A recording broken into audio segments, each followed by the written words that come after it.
नमस्कार साथियों। देखिए, दिल्ली विधानसभा का चुनाव अब संपन्न हो गया है और वोटों गिनती 8 तारीख को है। लेकिन उसके पहले मैं बताऊं कि इस चुनाव में जो सबसे चर्चित सीट रहा वो था अवध ओझा सर का सीट, जहां से वो चुनाव लड़ रहे हैं।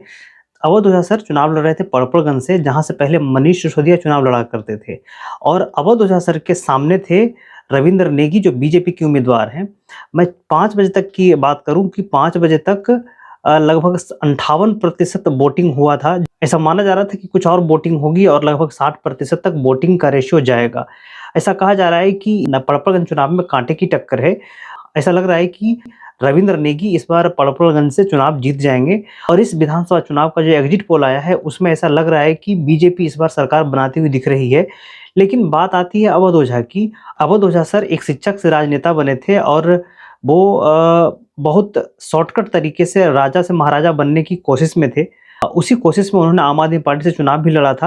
ऐसा कहा जा रहा था कि अगर आम आदमी पार्टी की सरकार बनती है तो अवध ओझा सर को दिल्ली सरकार में शिक्षा मंत्री के पद पर बैठाया जाएगा, क्योंकि वो एक टीचर के रूप में जाने जाते हैं।